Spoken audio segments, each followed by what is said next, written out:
हेलोएरिन्स के अगले टॉपिक में हम लोगों ने शुरू करना है केमिकल प्रॉपर्टीज ऑफ हेलोएरिन्स या एराइल हैलाइड्स। बेंजीन रिंग के ऊपर अगर आप हेलोजन लगाते हो तो वो हेलोएरिन्स बनते हैं। मैंने पहले भी बताया था आपको, इनको हम एराइल हैलाइड्स बोलते हैं अगर हेलोजन डायरेक्टली बेंजीन रिंग पे लगता है। अब इनकी जो केमिकल प्रॉपर्टीज हैं उनके अंदर तीन स्पेशल रिएक्शंस हैं या तीन स्पेशल कैटेगरीज हैं। First nucleophilic substitution reaction, then reaction with metals and last is electrophilic substitution reaction. अब इनके अंदर से जो इलेक्ट्रोफिलिक सब्स्टिट्यूशन रिएक्शन है, ये मैंने आपको शायद पहले बताया था कि जब कहीं पे भी बेंजीन रिंग दिखेगी, जहां कहीं पे भी बेंजीन रिंग दिखेगी वहां पे इलेक्ट्रोफिलिक सब्स्टिट्यूशन रिएक्शन प्रीडोमिनेंटली होगा ही होगा। ठीक है जी। तो जहां बेंजीन रिंग दिखेगी वहां पे इलेक्ट्रोफिलिक सब्स्टिट्यूशन रिएक्शन आप करेंगे, लेकिन उससे पहले अभी हम स्टडी करेंगे पहले न्यूक्लियोफिलिक सब्स्टिट्यूशन रिएक्शन और reaction with the metals.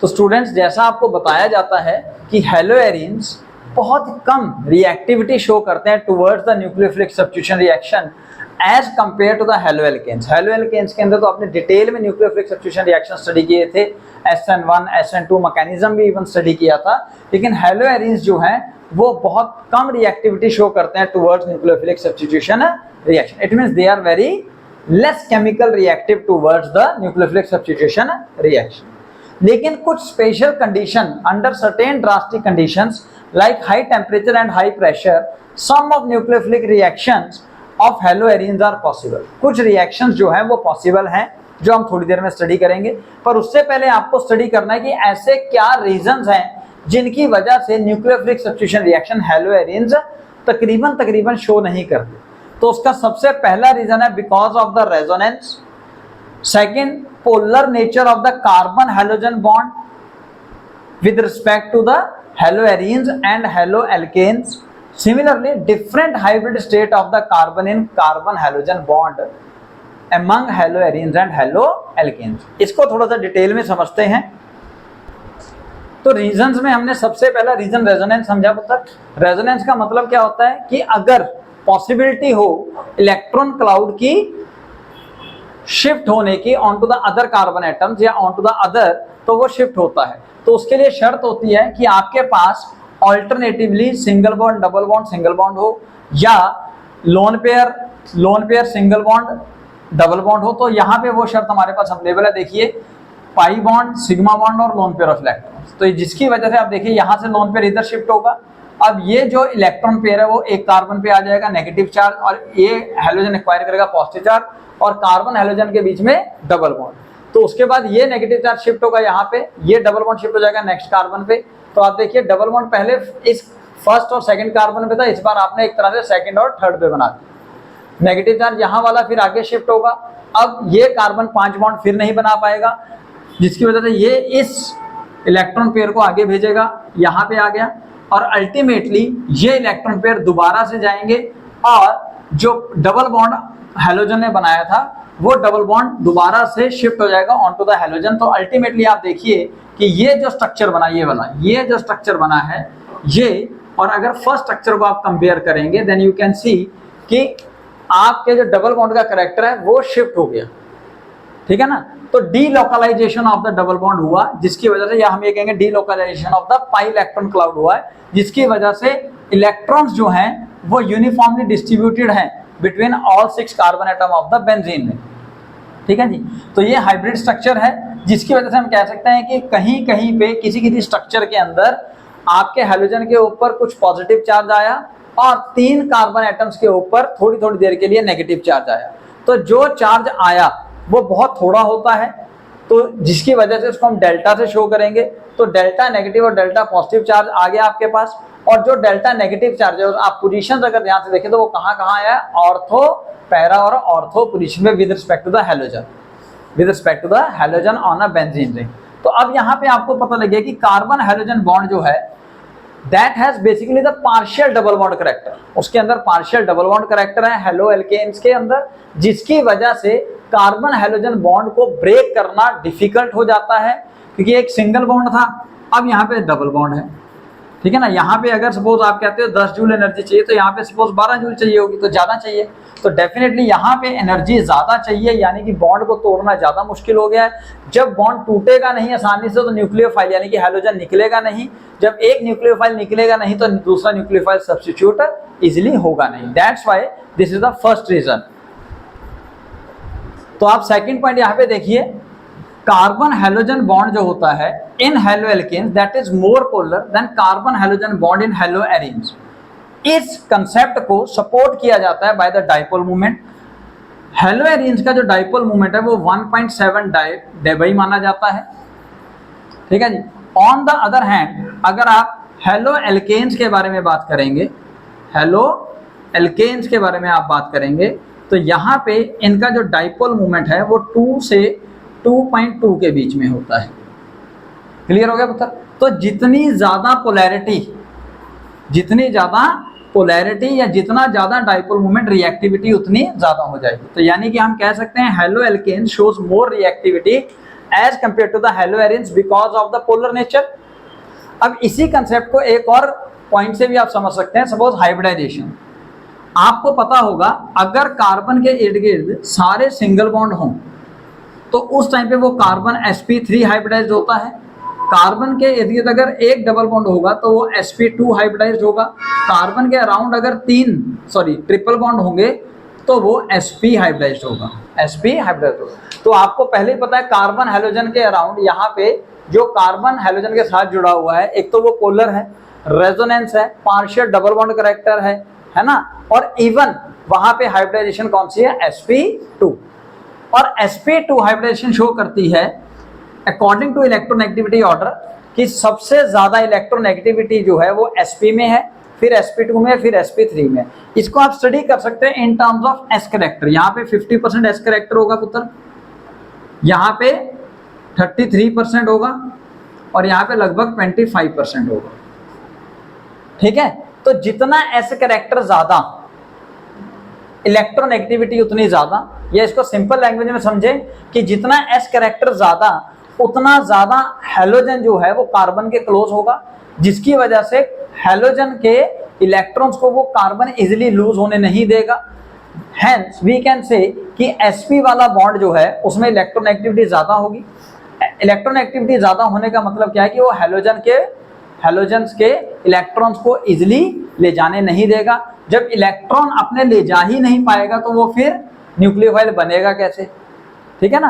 However order of reactivity shows कि sp3 के मुकाबले sp2 के मुकाबले sp का इलेक्ट्रोनेगेटिविटी ऑर्डर क्या शो करता है कि हाइब्रिडाइजेशन के मुकाबले इनका बॉन्ड स्ट्रेंथ जो है वो इधर को जाते हुए डिक्रीज होगा और इधर को जाते हुए इंक्रीज होगा। So these 3 point shows and prove कि जो हमारे हैलोएरीन्स हैं they are less reactive towards nucleophilic substitution reactions. तो पहला रिएक्शन अगर आपने को स्टडी करना हो न्यूक्लियोफिलिक सब्स्टिट्यूशन रिएक्शन में, जो ड्रास्टिक कंडीशन यानी कि हाई टेम्परेचर और हाई प्रेशर पे होगा, वो है डाउज प्रोसेस। डाउज प्रोसेस जो है this is very very important reaction. It is a method of manufacturing phenol at the industrial level, ठीक है जी। Dow's process one of the very important reaction as I already told you. इसके अंदर हम chlorobenzene को sodium hydroxide, aqueous sodium hydroxide के साथ high temperature of 623 kelvin और 300 एटमॉस्फेयर पे रिएक्ट कराएंगे तो बनेगा सोडियम फिनॉक्साइड, जिसकी फर्दर एसिडिफिकेशन करवाएंगे तो अल्टीमेटली बनेगा फिनोल। तो ये बना कैसे होगा, तो हम एक्चुअली 2 मोल्स लेते हैं सोडियम हाइड्रोक्साइड के। तो 2 मोल्स ऑफ सोडियम हाइड्रोक्साइड में से आप यहाँ देखिए एक H और एक OH कंबाइन होकर वाटर की फॉर्म में बाहर निकल जाएगा, और एक Na जो है वो क्लोरीन के साथ मिलके NaCl बनाएगा, और जो ONa रह गया है वो उस क्लोरीन की जगह जाके कवर कर लेगा। तो रिजल्ट क्या होगा, कंपाउंड बनेगा सोडियम फिनॉक्साइड। फिर इस सोडियम फिनॉक्साइड को HCl से रिएक्ट कराएंगे तो HCl में से क्लोरीन और सोडियम अगेन रिमूव हो जाएगा, और हाइड्रोजन जो है वो फिनॉक्साइड आयन यानी कि O नेगेटिव के साइन जाके लगेगा और रिजल्टिंग कंपाउंड बनेगा phenol. So this is very very important reaction. तो सेकेंड रिएक्शन हम स्टडी कर रहे हैं substitution by cyano group, CN group. अगर आप अपने क्लोरोमिथेन को रिएक्ट कराएंगे with copper cyanide in the presence of pyridine और DMF। DMF is di methyl formamide at a temperature of 470 kelvin temperature. तो कॉपर Cl को लेके अलग हो जाएगा और साइनाइड वहां जाके चिपक जाएगा। This is called cyanobenzene. तो नेक्स्ट जो रिएक्शन आएगा वो होगा रिएक्शन विद द मेटल्स। जैसे आपने हेलो एल्केन्स में याद किए थे ऑलमोस्ट वैसे ही है। सबसे पहले आप एक्टिव मेटल लाइक सोडियम से रिएक्ट करवाइए in the presence of dry ether, तो double the number of benzene वाला कंपाउंड बन जाएगा डाइफिनाइल, साथ में रिलीज होगा सोडियम क्लोराइड। इस रिएक्शन का नाम है फिटिक रिएक्शन। वहां पे आपने double the number of carbon atom वाला एल्केन बनाया था जिसका नाम था वुड्स रिएक्शन। ये रिएक्शन है फिटिक रिएक्शन।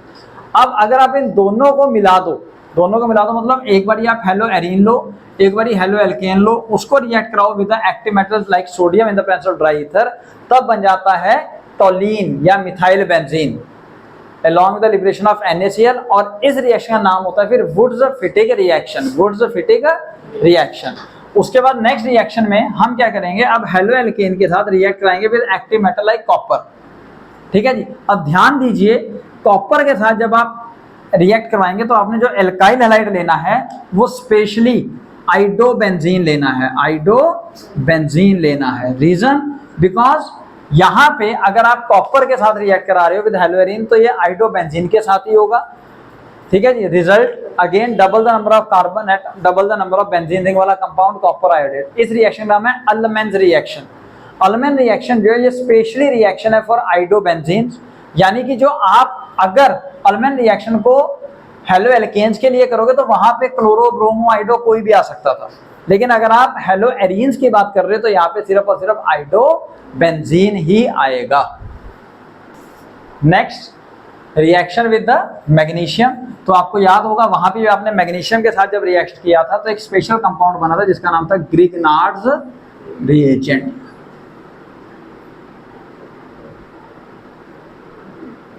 ग्रिग्नार्ड रिएजेंट का जनरल फॉर्मूला RMgX। ठीक है जी। तो RX यहाँ पे आपके पास हेलोएरिन है, हेलोएरिन को मैग्नीशियम के साथ रिएक्ट कराएंगे in the presence of dry ether और टेट्राहाइड्रोफ्यूरैन जो कि एज अ सॉल्वेंट वर्क करेंगे। Then the products of found will be benzene, benzene के ऊपर मैग्नीशियम और ब्रोमीन यानी कि phenyl magnesium bromide, phenyl magnesium bromide. तो ये आपके पास प्रोडक्ट बनेगा जिसका पॉपुलर नेम क्या है, ग्रिग्नार्ड रिएजेंट।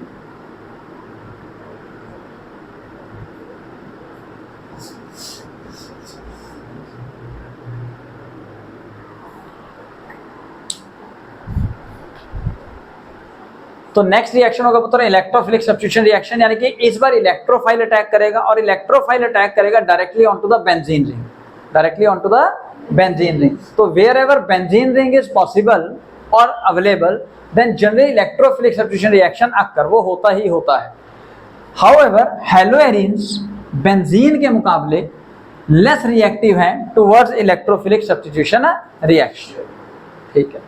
थर्ड पॉइंट, जो हेलोजन अवेलेबल होता है on to the haloarene that direct the electrophile, जो कमिंग इलेक्ट्रोफाइल होगा उसको रिंग के ऊपर ऑर्थो और पैरा पोजीशन की तरफ इंडिकेट करेगा। ऐसा इसलिए होता है क्योंकि जो हेलोजन है यहाँ पे वो बेसिकली -I और +M इफेक्ट दोनों शो होता है। -I इंडक्टिव इफेक्ट है जिसकी वजह से वो इलेक्ट्रॉन विड्रॉ करेंगे। अगर इलेक्ट्रॉन विड्रॉ करेंगे तो ऑर्थो और पैरा पोजीशन को बेसिकली डीएक्टिवेट करते हैं, यानी कि हम कह सकते हैं कि समहाउ इलेक्ट्रॉन डेंसिटी जो है वो कम कर देंगे। ऐसे देखिए आप ध्यान से, क्लोरीन एक हाईली, सारे हैलोजन जो है वो हाईली इलेक्ट्रोनेगेटिव एलिमेंट है, so they have tendency to eject the electron, अपनी तरफ इलेक्ट्रॉन खींच लेते हैं जिसकी वजह से वो ऑर्थो पैरा और ऑर्थो पोजीशन पे इलेक्ट्रॉन डेंसिटी डिक्रीज कर देते हैं। इसको कहा जाएगा -I इफेक्ट। ठीक है जी। इंडक्टिव इफेक्ट, सॉरी, इसको कहा जाएगा +M इफेक्ट, नहीं ये इंडक्टिव है। ठीक है। This is called -I effect, sorry. ठीक है जी। ऑन द अदर हैंड आपको यहाँ पे ये पता है, अभी आपको थोड़ी देर पहले मैंने स्ट्रक्चर बना के दिखाया था रेजोनेंस इफेक्ट, तो उसके अंदर क्लोरीन के ऊपर जब डबल बॉन्ड आ रहा था तो यहाँ पे थोड़ा थोड़ा पार्शियल डेल्टा नेगेटिव चार्ज भी आया था, इस पे डेल्टा पॉजिटिव आया था, याद करो। यहाँ पे इसके ऊपर डेल्टा नेगेटिव आएगा, बाकी पे थोड़ा थोड़ा डेल्टा पॉजिटिव आना शुरू हो जाएगा। ठीक है जी। ये है आपके पास मेसोमेरिक या रेजोनेंस इफेक्ट, जिसको हम कहेंगे +M इफेक्ट, M इफेक्ट। अब जनरली जब कभी भी प्लस M और माइनस I यानी कि मीजोमेरिक और इंडक्टिव इफेक्ट में कंपैरिजन होता है तो ज्यादातर 90% केसेस के अंदर मीजोमेरिक इफेक्ट जीतता है, ठीक है जी।